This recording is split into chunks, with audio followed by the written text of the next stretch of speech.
Hello everyone, welcome back to my channel Archana academy. और इस video में हम लाए हैं बीएससी कोर्स के बाद आप कौन सा एमएससी कोर्स ज्वाइन कर सकते हैं, उसकी डिटेल्स, एलिजिबिलिटी। तो अभी भी कुछ कॉलेजेस में एडमिशन्स हो रहे हैं और एक बहुत ही ग्लोरियस मौका है, सीट्स लिमिटेड हैं, तो इसलिए आप इस वीडियो को एंड तक देखें। इसमें हम एवरेज सैलरी भी डिस्कस करेंगे और एप्लीकेशंस भी डिस्कस करेंगे कि आप वो कोर्स करके किन किन फील्ड्स में जा सकते हैं। तो चलिए वीडियो को स्टार्ट करते हैं। तो कोर्स का नाम है MSc in genomics and genome engineering. तो अगर आपने बीएससी किसी भी बायो के कोर्स से की है या कोई भी इक्विवेलेंट कोर्स, तो आप इसमें एलिजिबल हैं इस कोर्स के लिए।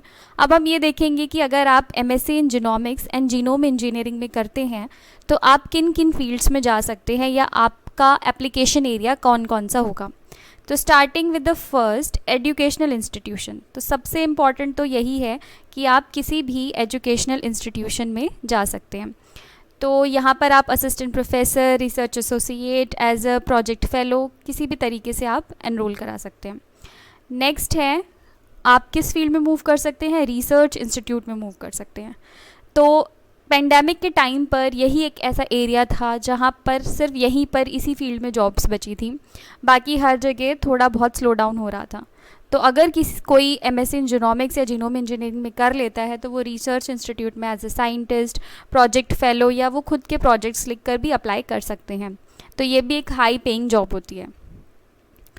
नेक्स्ट, हेल्थ केयर सेक्टर में भी आप मूव कर सकते हैं और पर्सनलाइज्ड मेडिसिन पे आप फोकस कर सकते हैं।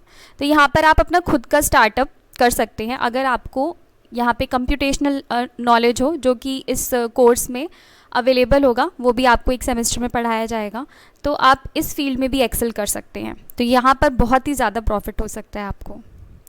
नेक्स्ट है हार्मोन सिंथेसिस में। जैसे कि पता है कि लाइफस्टाइल चेंजेस की वजह से बहुत सारी डिजीज़ेज़ हो रही हैं जिसमें हार्मोन्स का एब्रप्ट रिलीज़ हो रहा है। तो यहाँ पर आप हार्मोन सिंथेसिस वाले फील्ड में जा सकते हैं और बायो आइडेंटिकल हार्मोन्स सिंथेसाइज कर सकते हैं, जो कि आप नेक्स्ट लेवल पे ले जा सकते हैं मेडिसिन्स के तौर पर।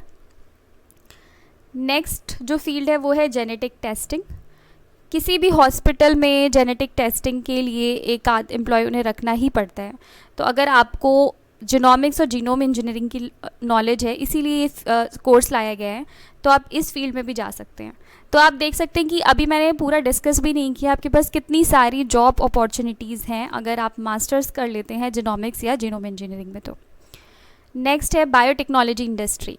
तो यहाँ पर ग्राफ देखिए, तब से लेकर अब तक, स्पेशली 2021 में ये इंडस्ट्री सबसे ज़्यादा इसने जीडीपी में शेयर दिया है। ठीक है, इसी से वैक्सीन्स, जो भी ड्रग्स वगैरह आ रही हैं, वो बायोटेक्नोलॉजी इंडस्ट्रीज से आ रही हैं। तो उसके लिए आपको बेसिक नॉलेज पता होनी चाहिए। नेक्स्ट है जीन थेरेपी। कोई भी इनकरेक्ट जीन को आप करेक्ट कर सकते हैं जीन थेरेपी से, बट वो आप कैसे करेंगे जब आपको जीनोमिक्स और जीनोम इंजीनियरिंग के बारे में पता हो। तो अगर आप एमएससी इस फील्ड में करते हैं तो आप इस फील्ड में भी जा सकते हैं जीन थेरेपी की, और कई सारे हॉस्पिटल्स और रिसर्च इंस्टीट्यूट्स को ज्वाइन कर सकते हैं। नेक्स्ट है डीएनए फॉरेंसिक्स। एक और फील्ड है डीएनए फॉरेंसिक्स, वहाँ पर भी आप मूव कर सकते हैं। फार्मास्यूटिकल इंडस्ट्रीज़, जैसे कि आपने सुना होगा ड्रग डिस्कवरी, तो ड्रग डिस्कवरी फार्मास्यूटिकल इंडस्ट्रीज़ में आप जा सकते हैं। Next is agricultural firms. तो ये तो बहुत ही इम्पॉर्टेंट है, एग्रीकल्चरल फर्म्स। यहाँ पे कई सारे आप स्टार्टअप्स देखेंगे। अभी जिस यूनिवर्सिटी के बारे में बताऊंगी, वहाँ पे कई पास आउट स्टूडेंट्स ने अपने स्टार्टअप स्टार्ट किए हैं, जहाँ पर उन्होंने अपने एग्रीकल्चरल फील्ड्स में इसको अप्लाई किया है और प्रोजेक्ट्स लिखे हैं जो गवर्नमेंट से अप्रूव हुए हैं, और उन्होंने कुछ कैश क्रॉप्स को रेज करना वहाँ पर स्टार्ट किया है। वहाँ पर कल्टीवेट किया उन्होंने कई सारी कैश क्रॉप्स को, और अब वो बहुत ज़्यादा प्रॉफिट में है। तो आप इसकी नॉलेज से एग्रीकल्चरल फर्म से रिलेटेड स्टार्टअप्स भी शुरू कर सकते हैं। Disease diagnosis.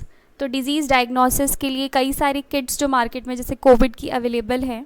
तो अगर आपको नॉलेज होती जीनोमिक्स एंड जीनोम इंजीनियरिंग की, अगर आपने एमएससी किया होता उस फील्ड में, जो भी बीएससी के स्टूडेंट्स हैं, तो अब तक वो जॉबलेस नहीं होते, क्योंकि कोविड के बाद सबसे ज़्यादा जो जॉब्स आई हैं वो RT-PCR और diagnosis, various type of diagnosis की आई हैं।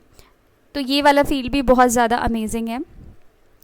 और अगला फील्ड है फूड इंडस्ट्री का। तो फूड इंडस्ट्रीज़ में आप क्रॉप्स को बचाने के लिए वायरस रेजिस्टेंट क्रॉप्स या फिर बायो फोर्टिफिकेशन कर सकते हैं क्रॉप्स का।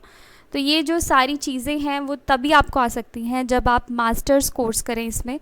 और ये ऑप्शंस हैं, यहाँ पर मैंने कुछ ही ऑप्शंस डिस्कस किए क्योंकि ये फील्ड बहुत वास्ट है। इसके बाद आपको कई सारे सेक्टर्स में और भी जॉब्स मिल जाती हैं, तो इसीलिए ये फील्ड अच्छा है, ये कोर्स अच्छा है।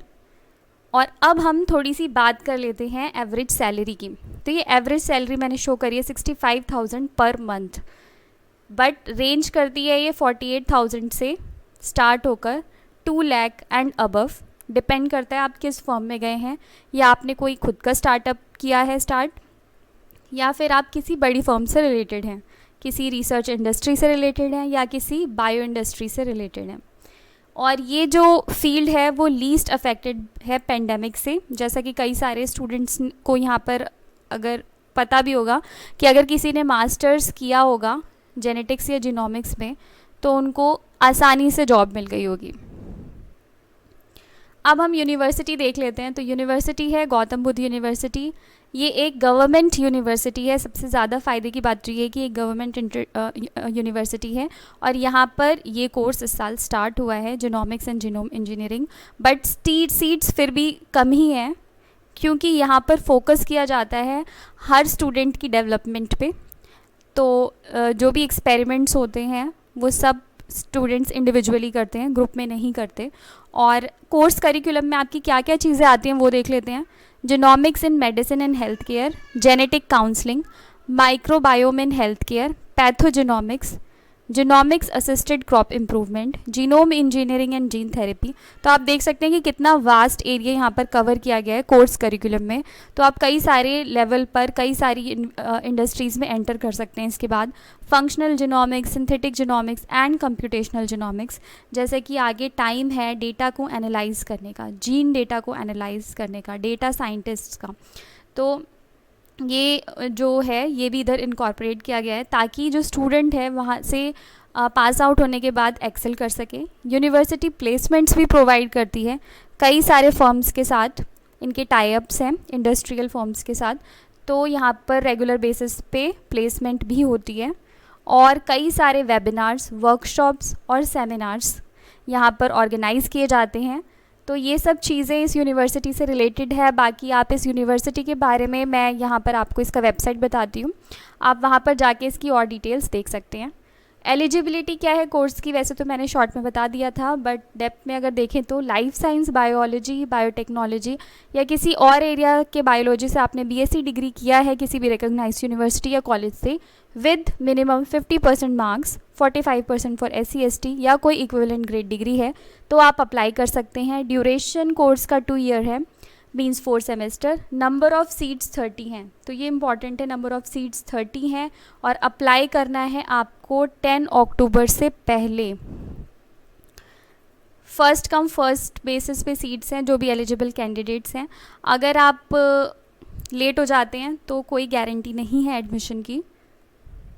आपका कोई क्वेरी है तो आप यहाँ पे कमेंट्स में भी लिख सकते हैं या आप ईमेल कर सकते हैं archanaprajapati1993@gmail.com या vikrant@gbu.ac.in पे। आप यूनिवर्सिटी की वेबसाइट पे जाकर एडमिशन प्रोसेस इस कोर्स में एनरोल करा सकते हैं। यूनिवर्सिटी वेबसाइट है www.gbu.ac.in। आई होप ये वीडियो आपको अच्छी लगी हो। अगर आपका कोई भी क्वेरी है तो आप कमेंट्स में लिख सकते हैं। Thanks for watching and good luck for your exams.